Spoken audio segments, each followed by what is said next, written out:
Hey, it's Pastor Andrew Stevens, Church of Common Good. This is the American Culture series here.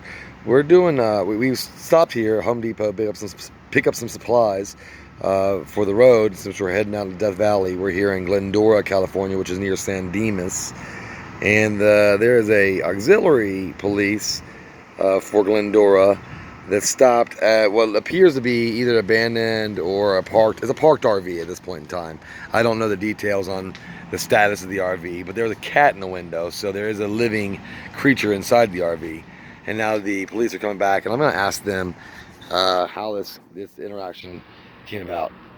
Well, he's got the owner of the RV with him, but I'm gonna wait till they're done speaking and then find out if the Glendora police are dispatching to what seems to be private property to take care of what seems to be violations, maybe motor vehicle violations or parking violations. I'm not really sure.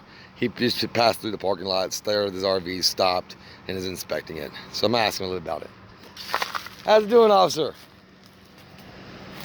My name's Andrew Stevens. I'm working on a project right now, a news project called Assumed Authority.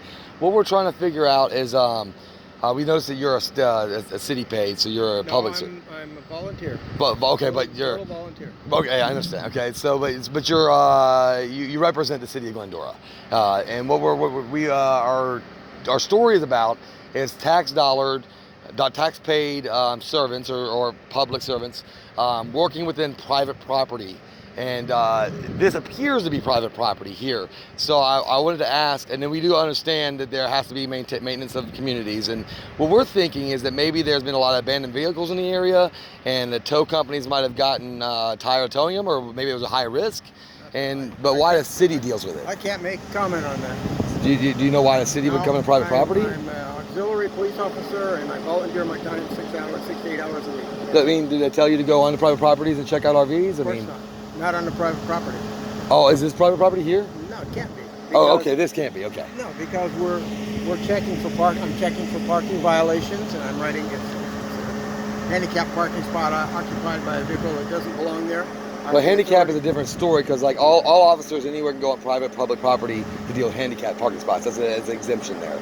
But for the most part, police officers and city-paid employees are the duty of the community, and they usually serve the public spaces where private security would serve private profiteering businesses. That's how we've historically seen it. I don't want to block traffic. That's how we've historically seen it.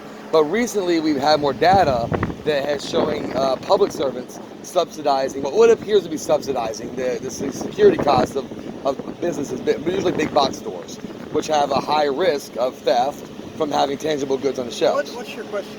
My question was whether the city tells you to monitor parking violations like this RV, for instance. RV. I'll tell you what. I stopped to talk to the gentleman from the RV because I used to own the exact same motorhome. Got it. So it's similar. Got it. Same colors, and I wondered what happened to it. I sold it 8 or 9 years ago. And same colors. A personal conversation. Oh, got it. Yeah, it was literally, we saw it stop, and I was like, well, is the city dispatching like people to private property? So no. I wasn't stopping to. Or official duties. No, it wasn't. It was a nonchalant conversation. It was a citizen contact. Right. Absolutely. It had nothing to do with what they were doing. It was just you wanted to talk about the RV. Yeah. Exactly. No, I'm sorry again. I'll let you get back to it. That's all right. Yeah, but now can you answer? Now you use properties, which is public access, like parking lots, and you check for parking violations, which is a perfectly acceptable duty for anyone who's working for the city. Again, I'm not working for the city. Oh, okay. I'm sorry. Volunteering for the city. I'm a volunteer every day, but I'm still doing duty of gathering data. So it's not really. I look at it as still working. I mean, we're laboring. But is that something? Was that really your primary duty? Is to check on the handicap and things like that? No, my primary duty is just a presence in the community. Okay. I assist officers if there's a traffic, and they have to send 3 officers. I can go and assist with the traffic control so that they can free up one of the officers. And you used to have when you were like retired maybe, and when you were working. I'm retired. And then you used to do something else that was in the field. No, I've gone through about 1.5 years training. Okay. And it's a volunteer, and it's basically to support the Glendora Police Department. Okay, so yeah, and I'm very supportive as long as policing is done correctly. And that's my sole purpose. If I can help them in a traffic accident so that it'll free one car up, and I have to stand there and direct traffic, I do that. Oh, perfect. We help in communities parades, Okay. street walks, things like that. And it's just basically a presence of the police department so that people know that we're out there and being concerned. Oh, that's beautiful. I mean, honestly, And that is. That's if beautiful. I see anything that looks suspicious to me, I back away and I forward it. They handle it. The police department handles it. Now, how do you deal with So we this is a big subject in California, especially in politics today. With you being auxiliary police, say you saw a tent and what would be public space. Is that something that you ever deal with? I don't have anything to do with that. You stay away from that situation.